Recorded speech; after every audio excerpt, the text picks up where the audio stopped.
Bom dia, boa tarde ou boa noite. Eu não sei que horas que você vai estar ouvindo isso. Professor João falando aqui com vocês. Hoje eu vou continuar com o pessoal do 7º ano falando um pouquinho sobre a formação da monarquia da França e da Inglaterra, tá? Mas antes da gente começar, eu queria passar alguns recados que já são padrão. Pra galera olhar o Google Sala de Aula, pra galera fazer perguntas. Se você tiver dúvida, manda aí pra mim nos comentários no Sala de Aula, manda nos comentários aqui do vídeo.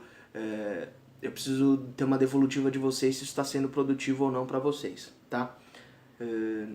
Caso alguém ainda não saiba dessa ferramenta, eu peço que vocês divulguem para os colegas, peçam, seja no Sala de Aula, seja no grupo da sala, do WhatsApp, seja aqui nos comentários. Eu passo depois os códigos das salas para vocês entrarem e a gente continuar essas aulas à distância, certo? Então vamos começar. A gente vai falar então um pouquinho da França e da Inglaterra. Vai ter um episódio que vai ser muito importante tanto para a monarquia da França como para a monarquia da Inglaterra, que vai ser a Guerra dos 100 Anos, certo? A Guerra dos 100 Anos ela vai de 1137 até 1453, tá? Tem um período aí de 116 anos de conflito, né? Lembrando que são várias fases de guerra, né? Os camaradas não ficaram 116 anos dando porrada um no outro, né? Até porque isso é humanamente impossível, um ser humano dar 116 anos de porrada. Então tiveram 4 grandes fases, tá?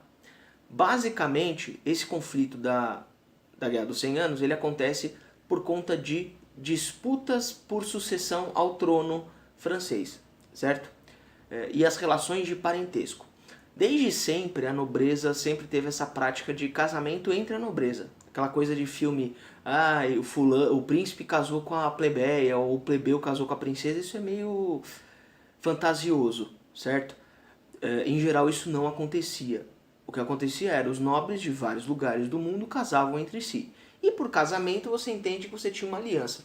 E esse foi o grande motivo do conflito entre os dois quase países, né, entre a Inglaterra e a França. Bom, as 4 grandes fases vão ser períodos onde você tem batalhas no território da atual França, depois batalhas no território inglês e assim por diante. E a versão resumida dessa guerra é que eles entraram em conflito para resolver a questão da França, porém eles guerrearam durante todo esse período e no final das contas eles permaneceram territorialmente falando da mesma forma. Então eles batalharam para continuar da mesma forma. Algumas fases são importantes. Por exemplo, a primeira fase você tem os embates dentro da própria França.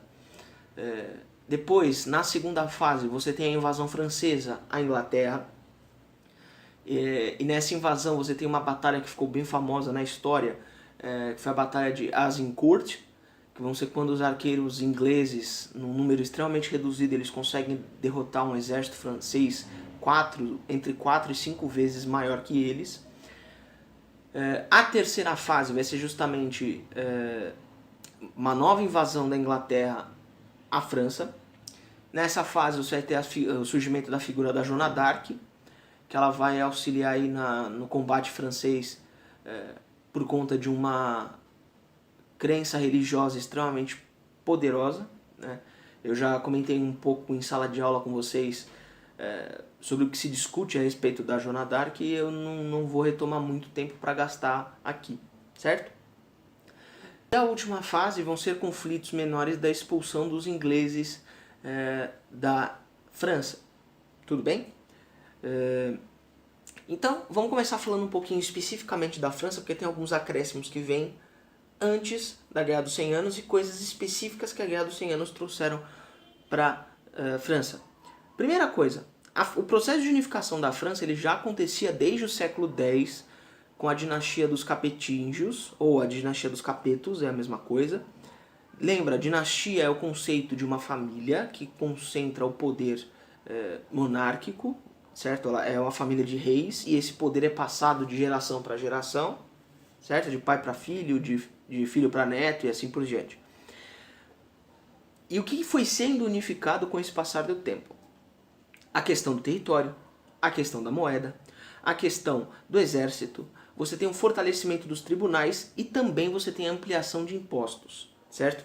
Isso tudo foi sendo centralizado na figura do rei, do monarca, e quando estoura a Guerra dos 100 Anos, a Guerra dos 100 Anos vai ser favorável para o fortalecimento e para a criação de um sentimento de nacionalismo francês. Ou seja, o que é isso?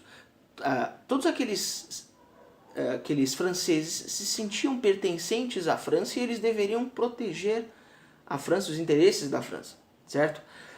Bom, como consequência da Guerra dos 100 Anos também, você tem aí um enfraquecimento da nobreza, ou seja, aqueles nobres menores, aqueles nobres locais, os condes, os duques, eles começaram a se enfraquecer em comparação com o poder do rei, que o poder do rei foi sendo fortalecido e mais centralizado, certo?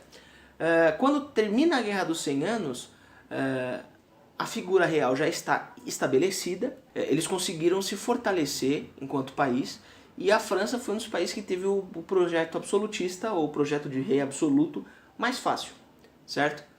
Uma das figuras mais conhecidas do absolutismo mundial e do absolutismo francês vai ser o rei Luís XIV. Rei Luís XIV, ele foi conhecido como Rei Sol, porque ele dizia justamente, ele recebeu esse apelido porque ele acreditava, aliás, todo mundo acreditava que o Sol era o astro mais importante do universo, e por ser o astro mais importante do universo, o Rei Sol fazia essa associação. O rei francês, ele seria a figura mais importante da França, a figura central da França. O Rei Sol também tinha uma frase muito importante, que a gente pensa aí a questão do absolutismo, que era: o Estado sou eu, ou seja, todas as ações que ele tomava eram as ações do próprio Estado, e as ações do próprio Estado eram ações dele, então as coisas se misturavam. Agora a gente entra então um pouquinho aí com a questão da Inglaterra, certo? A Inglaterra, ela vai acabar iniciando o seu processo de unificação lá no século XI, certo? É um processo extremamente demorado, tá? No século XI você tem uma crise sucessória ali no reino da Inglaterra, onde você tem uma série de conflitos com os nórdicos e principalmente dos ingleses com os normandos. Esse conflito termina em 1066, aliás, todo esse conflito aconteceu no ano de 1066, quando o Guilherme, que era o duque da Normandia no norte da França, né, atravessando o canal, o Guilherme I ele conquista a coroa, o rei inglês ele é morto, e por conta dessas misturas entre as famílias, o Guilherme acabou assumindo como Guilherme I, ou como ele ficou conhecido como Guilherme o Conquistador, certo? E o que é importante? Ele vai ter duas coisas que vão ser fundamentais aí para o fortalecimento do Estado inglês. O primeiro deles vai ser, ele vai proibir totalmente os conflitos entre os nobres. Por que isso é importante? Porque é óbvio, o camarada, para ter um Estado unificado, ele não pode ter os caras que ele controla se matando por qualquer coisa. Então ele vai proibir esse tipo de guerra, e qualquer coisa que tivesse que resolver, qualquer disputa, qualquer conflito que eles tivessem que resolver, teriam que passar pela mão do monarca, certo? E outra coisa, ele vai transferir a capital para Londres, ele vai iniciar a construção da Torre de Londres, para ser uma prisão, basicamente. E esse ponto é extremamente importante porque é justamente a partir do Guilherme o Conquistador e outras alianças que você tem uma veia francesa dentro da Inglaterra. Então essa pode ser também considerada uma das origens da Guerra dos 100 Anos mais para frente. Tá? No século XIII, lá na Inglaterra, você tem a assinatura da Magna Carta. O que era esse documento? Esse documento vai ser um papel que vai dizer o seguinte: o rei, para tomar determinadas ações, ele tem que consultar o parlamento. O parlamento era uma instituição formada basicamente por nobres que estavam ali com a sua função era auxiliar o rei a governar e auxiliá-lo a tomar decisões referentes ao governo, certo?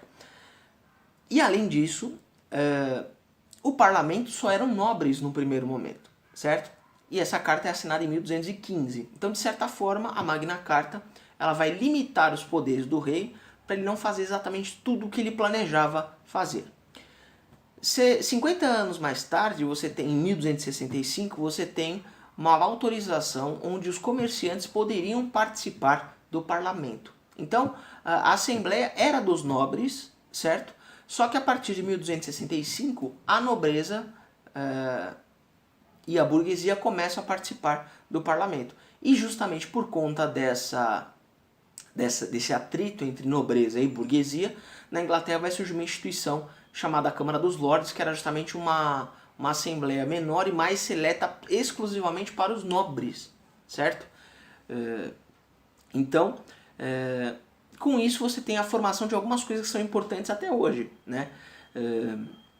A formação do parlamento, que é uma instituição que existe até hoje na Inglaterra, e que vai ser importante mais pra frente, que é uma coisa que a gente vai ver com a galera do 8º ano, que vai ser justamente a formação da Revolução Inglesa, né? O lento processo das revoluções inglesas no século XVII. Tá?